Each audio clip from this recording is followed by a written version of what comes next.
This program is sponsored by Safe Life Experience Consult Limited. Contact them for all your travel and tour needs, as well as your events.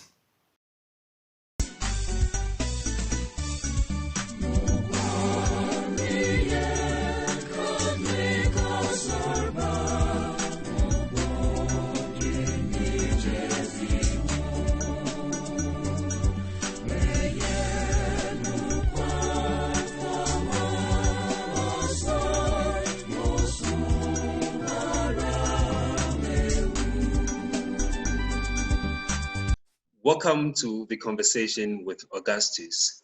On the 31st of March 2020, the President of the Republic of Ghana, His Excellency Nana Addo Dankwa Akufo-Addo, lifted some restrictions allowing churches and schools to start their business. To help me discuss this issue is the Archbishop of Accra, Most Reverend John Bonaventure Kofi, and also he doubles as the Episcopal Chair for the Ghana Catholic Bishops' Conference on Education. Your Grace, you're most welcome to the conversation with Augustus. Yeah, thank you, Augustus.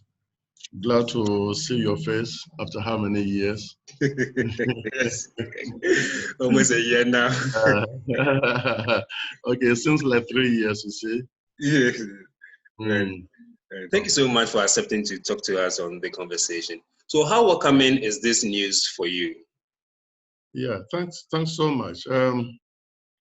Yeah, you know, for it's about 3 months, we haven't really gathered as churches in congregations for worship because of sensitivity to this whole question, and of course, safety first. I always maintain that there's no point to go to church and then we go to church and come back sick. We go to church to serve God, God who is the source of life, God who in His Son Jesus Christ made us have life in its fullness. It's always good that we go there and come back, in fact, with more life than coming back with sickness. And so when this matter happened, I mean, this coronavirus thing came up here, of course, counseled my priests and then, of course, the faith of the Archdiocese to put reason and faith together. Because, you know, sometimes we think that some can become so fundamentalist to the point of saying that, well, because they believe in God, nothing will happen to them. You know, but I think it's one of the temptations Jesus, if I were to call tempting God. You know, you cannot tempt God to that extent. God has given us reason to accompany the faith, whatever you are doing, to think, to know that if you don't do it, we kind of put reason aside, you're going to suffer its consequences. And so I counseled or encouraged my people to stay with the protocol, safety protocols that the government had put before us to guide us during this time of the coronavirus. Now, the Bishops' Conference also came out with some guidelines, some directives to help all of us stay safe, stay healthy. And so there has been an ongoing dialogue with the government, in fact, consultations that the government has carried out during this time with all stakeholders, religious leaders also included. It's just fantastic. It's something that we've got to thank the Akufo-Addo government for. Akufo-Addo has been, the president has been so forthcoming, forthright in the consultation with stakeholders. So we manage this matter together. I think the solution, as he has always said, is for the whole society. It's not just a part of the society, but all of us. It's a problem for all of us. The solution should come from all of us. And so we have given him our support as church. All the directives he's given, we have given him our support as church. And of course, recently, as we mentioned, 31st of May, he announced that where the churches could gather with a congregation of not more than 100, depending on the size, 25% for a congregation, but not more than 100 for each church. I think it's a welcome news for all of us We have all welcomed the news. And now what is important is how to manage this period before we really congregate, even having 100 people in the church. I know for some churches, they're so big that 100 is still very small.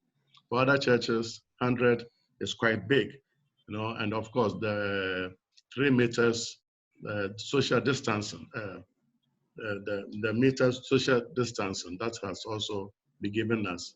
We've got to comply with that distancing of a meter. So I think in a way, we welcome it and prepare ourselves for it. Just last night, I met with my priest, the priest of the Council of Priests, Priest Council, the Senate. And I told them, please, the government has given us the green light. We can now come in. It's not 100 in the church. You mentioned the cathedral. 100 in the cathedral is very small. You can get more, thousands. But then that's not the issue. The issue is the safety of the people. The issue is the well-being of the people. The issue is putting the people first in all these things. And so I have all told my priest to meet with their parish councils, to look at the whole question: are we really ready to have a congregation of 100 in our church on Sunday? That's the question, the first question to ask ourselves. Officially, we can have 100 in the church. But in particular cases, are we ready to have 100 people come together in our church on Sunday? And it's a question not just for the priests, but for the church councillors also, together to answer it. So if you are not ready, okay, let's put in place strategies that will make us ready for it. The government has asked for fumigation of all public spaces, which is true. And so we have to fumigate our churches before we open the doors to receive 100 people on Sunday. They have asked for disinfection, yeah?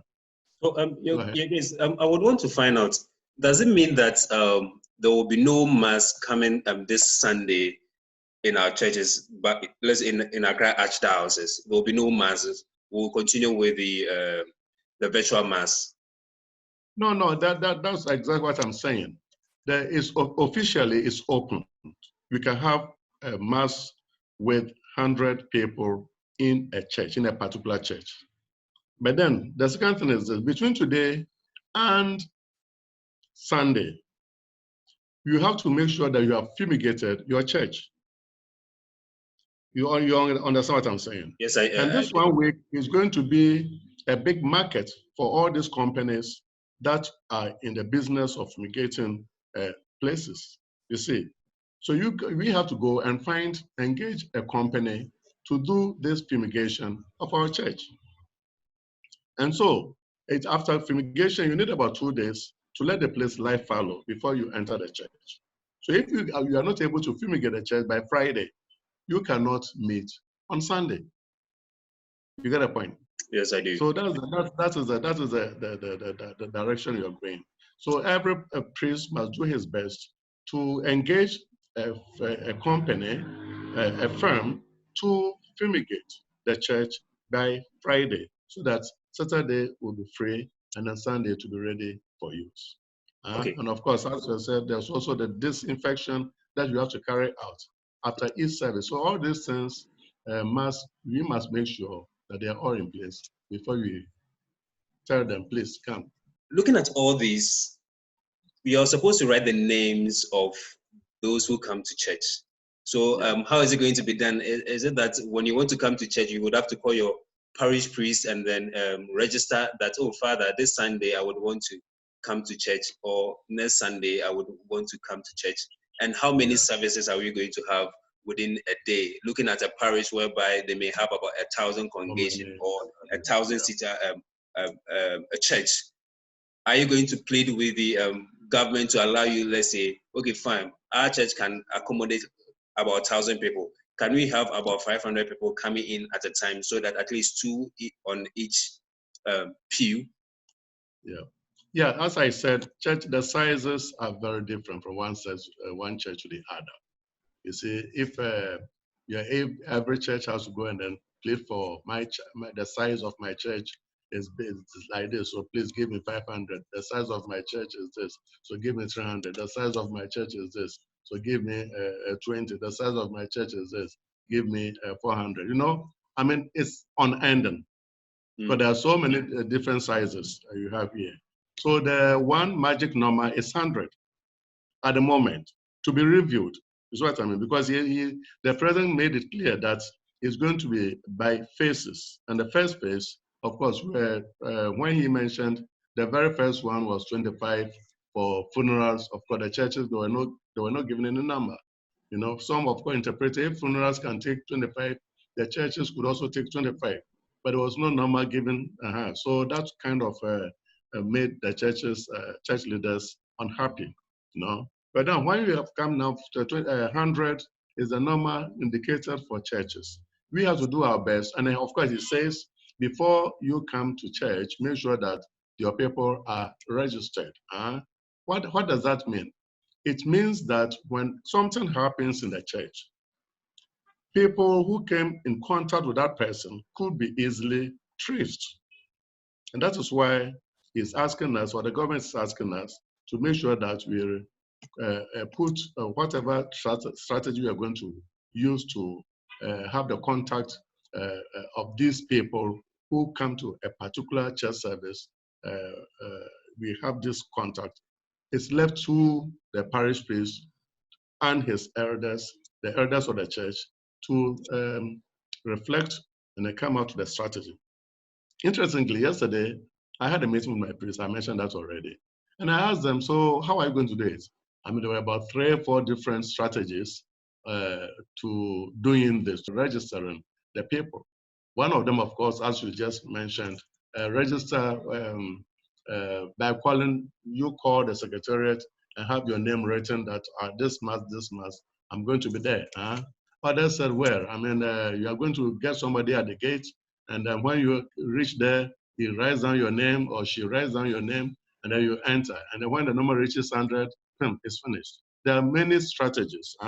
And sometimes instead of suffocating the initiative of the people, I believe that we leave it to the church council, because churches are different from one place to the other. The church in Accra is very different from a church in Ofuman. A church in Christ the King is very different from Kwashima. You see, Kwashima is very different from Tetegu. You know, every place has its own peculiarity. And so you leave it to the priest, the responsibility of the priest over there with his people to look at these questions and see how can we, as a church here, apply these principles to meet the welfare of the people. You know, I have mentioned that what is first is the person, the people, the safety of the people is what is primary. And the well-being of the people is what is primary. So use that as the principle to guide us to work out how we are going to receive our people for masses on Sunday. The next question you mentioned is about the masses, the multiplication of masses. It's another question. Well, they know that it's 100 per mass, not more than 100 per mass. And so, how are they going to do it? If there are 2 priests in a parish, if we are not going to, actually, we're going to introduce the Saturday evening masses. So Saturday evening, we shall have mass in all the parishes, which is not until now, we are not doing that. But now we are going to start, I think COVID-19 has made us to go along that line. Some people would like to come to mass on Saturday evening for their Sunday obligation. Fair enough. So they come on Saturday evening. Sunday morning, if there are 2, the priest is allowed to celebrate 2 masses. Normally, 2 masses in our normal church here. But in this given situation, I have granted the permission that if there's need to go for 3 masses, that means 2 in the morning, 1 in the evening. Is what I mean. Okay. So that it means that can cover for this period of COVID, managing the COVID-19. So if there are 2 priests in a parish, It means on a Sunday you could get about 4 in the morning and 2 in the evening, because each place has right to celebrate. And then of course there are other places, other spaces in the church grounds where these masses can be held. Yeah. But again, I don't see that we're going to have big crowds running into the church at the beginning, because people are always very careful, cautious, and we respect caution. And so it's not going to be like everybody's rushing to go to church on a Sunday, no. So slowly, you shall build up. Yeah. So please, are you allowing children to go for Sunday or Saturday evening masses? That is out completely. Children, unless they are coming accompanied by their parents. But we have specifically mentioned that there will not be anything like a Sunday school at the moment. Let's do our best to make sure that this era of COVID is gone and then we shall get back to normal activity. Yeah, the times we are in are not normal. Yeah. So one thing also has to do with education. Since you are the Episcopal Chair for Education for the Ghana Catholic Bishops Conference, I would want to find out what are the plans your outfit is putting in place for these students coming in from various places? Yeah, you see, I think the same principles applies there.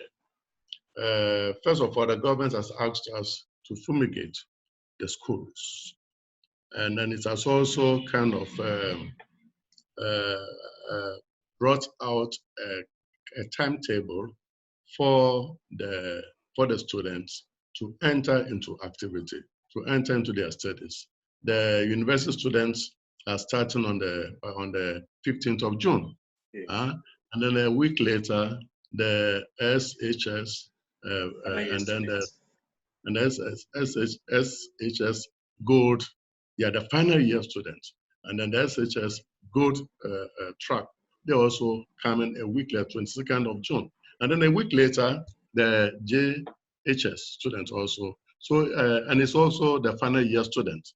So the focus now is on the final year students to go to prepare themselves for their final examination. So it's not everybody who is going to go into the school. So that you have that space to manage and of course the government has also said that don't have more than 30 students in a class. Normally our classrooms take 45 or more, but they are telling us don't place more than 30 in a class. Fair enough. So just this afternoon, I mentioned to the general manager of education, the Catholic education, so that we are to prepare a document so that we can send to all our schools to call their attention to the fact that this is the new dispensation, and these are the directives, the requirements that go with it. And so we must all be attentive to this. First of all, fumigate your schools. Secondly, when these people, the students are coming, make sure that they have their nose or face mask. That one is mandatory.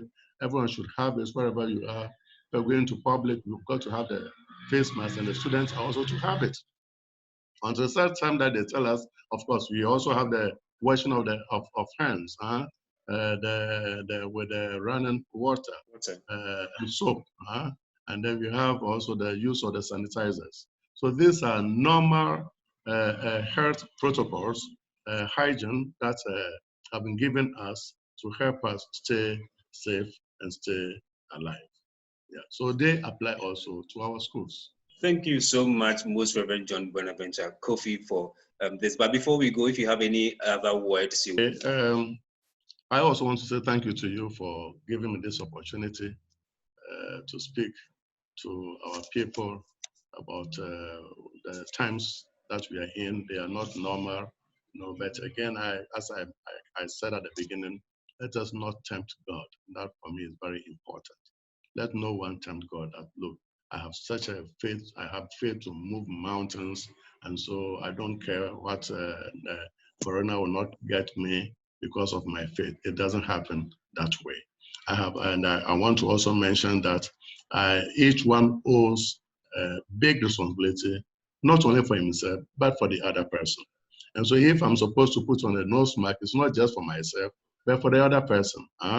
If I'm supposed to wash my hands, it's not just for myself, it's also for the other person. So there's a responsibility that we share for one another, with one another and for one another, is what I mean. So this is, and for me, is a concrete way of living what is, the Bible says, be your brother's keeper, be your sister keeper. If we are going to be sensitive to keeping these protocols, safety protocols, I think it will be our way of expressing or to express our responsibility for one another. And I want to pray that God himself will help us to get out of this problem soon. Thank you. Thank you so much, Most Reverend John Bonaventure Kofi, the Metropolitan Archbishop of Accra and Episcopal Chair for Education for the Ghana Catholic Bishops Conference. And one thing you said that strikes my mind is reason and faith work together, or reason and faith together. I hope we would actually observe the distancing, washing our hands under running water with soap. In the wisdom of the Ghana Catholic Bishops Conference, they launched a fund which actually comes to help persons who may be affected with the hardship that coronavirus actually comes along with. And to help us understand the purpose for this fund and why it was established is the director for the Department of Social Communication, DEPSOCOM, at the Ghana Catholic Bishops Conference, let me say the National Catholic Secretariat in Ghana, Very Reverend Father Dieu-Donne Kofi Davor. Father, you are most welcome to Conversation with Augustus. Thank you very much, Augustus. How are you doing? By God's grace, I'm doing very well. And how are you doing yourself? I'm also doing very well. I'm doing very well myself. We thank God. So in the wisdom of the Ghana Catholic Bishops Conference, they actually launched a fund to actually help fight coronavirus. And I would want you to kindly tell us why the fund and why was this established in the first place? Thank you very much, Augustus. You know that with the coming of this coronavirus pandemic, nobody is spared. Everybody is affected directly, indirectly. The whole world has come to a standstill, and physically, economically, socially, religiously, people are affected. And so when the president of the Republic has decided to set up a fund in order to respond in the fight against COVID-19, the Catholic Bishops Conference also came out with a 9-month response plan as their own contribution to the national response in fighting COVID-19. And that is exactly the reason why this fund has been set. What's the name of the fund for those who may not actually know the fund, if it has a name? Okay, it's Ghana Catholic Bishops Conference 9-month response plan to fight COVID-19. Which medium are you using it to actually educate people and then also in raising funds? Because during this period, you can't call people to come together as you are aware. So what are the medium you are using? Okay, the first thing that the bishops did was to put together a proposal and write to donors to support the fund. In Ghana, letters were written as appeal to societies, to associations, to individuals, to corporate organizations to support the fund, and by that support the Ghana Catholic Bishops Conference, who also in turn supports the national response in fighting COVID-19. I would like to add, Augustus, that apart from the fact that this fund is meant to help alleviate the difficulties of many of our vulnerable the purpose of this fund is also to support in a very special way our Catholic health facilities to manage COVID-19.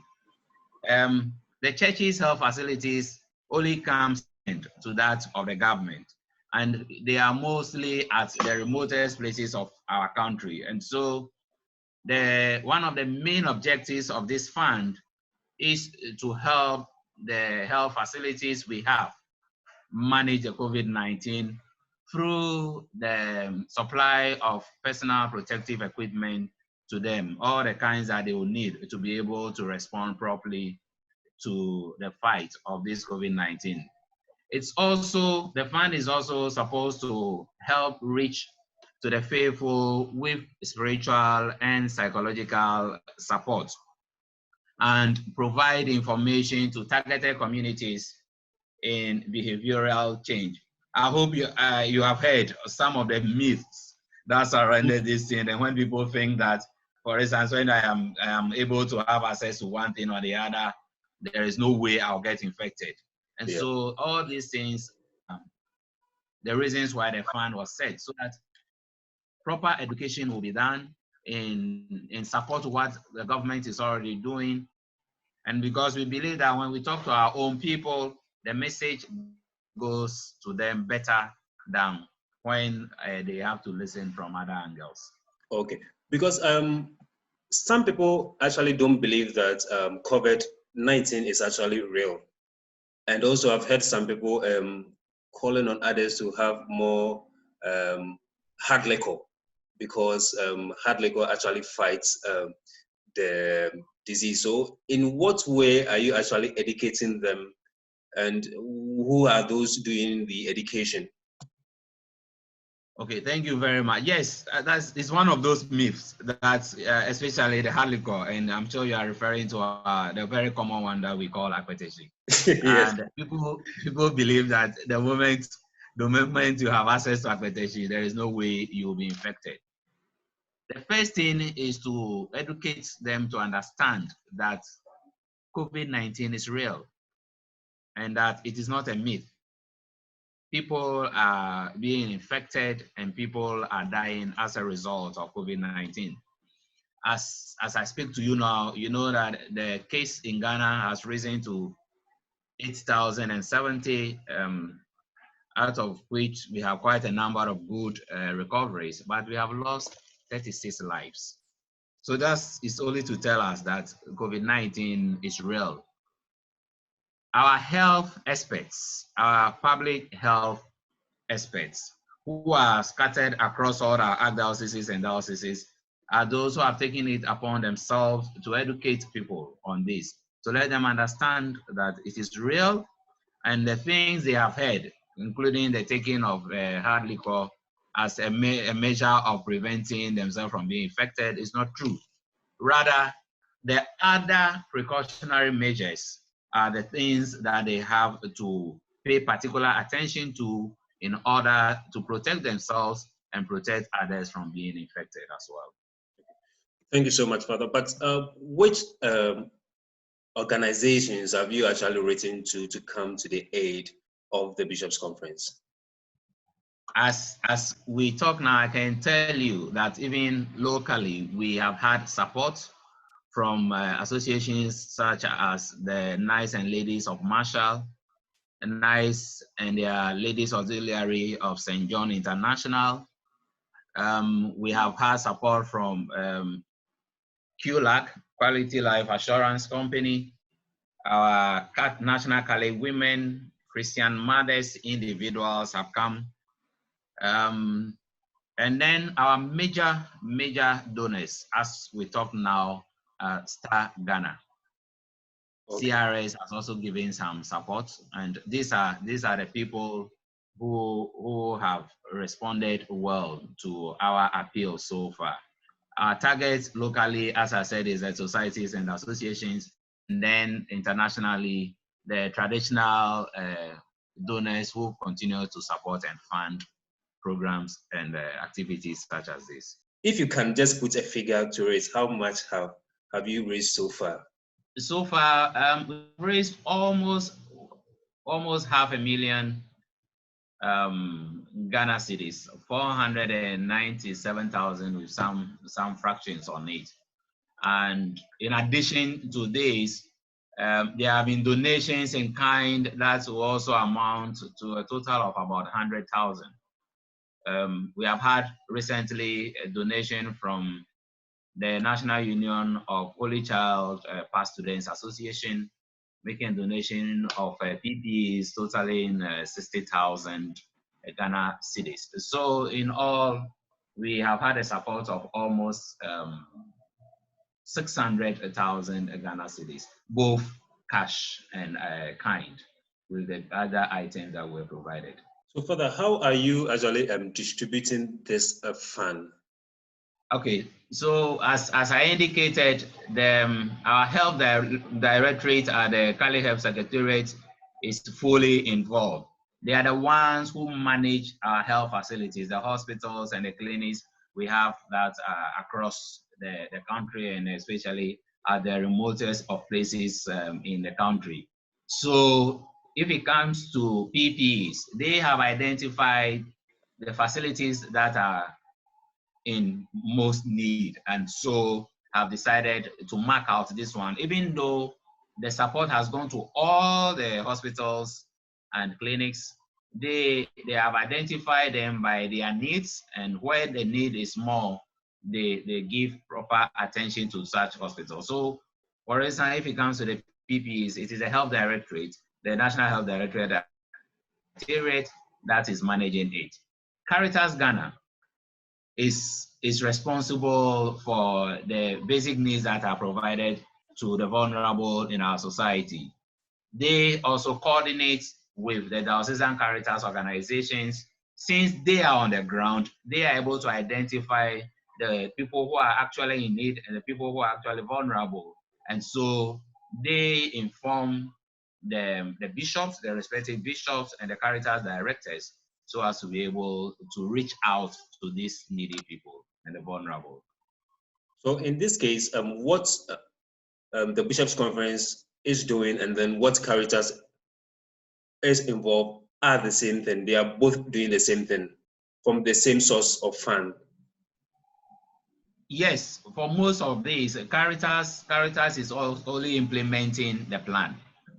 Because as an organization, they were able to also appeal or put proposals across to their donors for support. So it's a collaborative. The Caritas Ghana is actually an arm of the Bishops' Conference that is supposed to take care of the humanitarian things of the church. So then who qualifies to actually benefit from this fund? Is it just for only Catholics organizations? If it comes to the health facilities, I can say that the target is the Catholic facilities we have.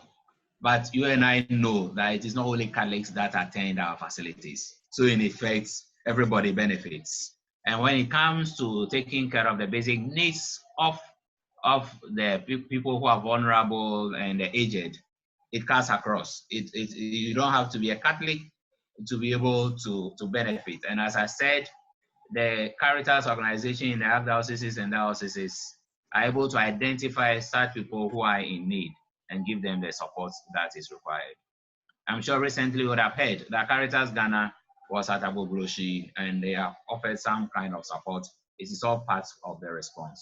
Please, so how many members are on the board seeing to it that this is actually achieved, and when the funds comes in, they are actually used for the right purpose? Okay, the board is made up of a team of 9, instituted by the bishops, but under the leadership of the Secretary General of the Bishops' Conference. And so he is the one who coordinates the activities. What happens is that anytime that we have some funding coming in, we meet as a board to decide on how such funds should be disbursed. But let me quickly add that there are some of these funds that must meet the donor's intention. Before that support is given, the donors have identified a particular need that they will want the fund to address. So in the situation where it's supposed to be applied strictly to the donor's intention, we don't do anything but to respect the donor's intention. So before we run up our interview, I would want to find out what will be the future of this fund. As I've indicated, Augustus, this plan that is being implemented now is a 9-month plan. So the first phase ends in December. As we talk now, none of us will be able to tell when we'll be able to manage COVID-19 effectively. And so, because this is a fund that it targets especially how we can help our health facilities and the vulnerable, it's going to be a long time thing. And because it comes under the humanitarian activities of the Bishops' Conference already, it is not going to be a one-time thing. As I have indicated, Caritas Ghana, for instance, has been doing this time and again in the past. And it's just going to be a continuation of what the bishops have been doing through some of these organizations. Thank you, Augustus, and thanks for the opportunity. I would like to take this opportunity to appeal to all Ghanaians to try and adhere to the safety protocol set out for us. And as social activities are beginning gradually, let us try as much as possible to collaborate, especially with those who are going to be at the helm of affairs in our churches, so that we will all protect ourselves and protect one another. We should always think about the common good. Thank you. Thank you so much, Father Dieu-Donne Kofi Davor, for that wonderful explanation on the fund set up by the Ghana Catholic Bishops' Conference. And I hope our viewers and listeners on Radio Angelus would actually come to the aid of the church in making sure that God's mission is actually established here on earth for the good of all mankind. Thank you so much for watching. Bye-bye. This program was sponsored by Safe Life Experience Consult Limited. Contact them for all your travel and tour needs, as well as your events.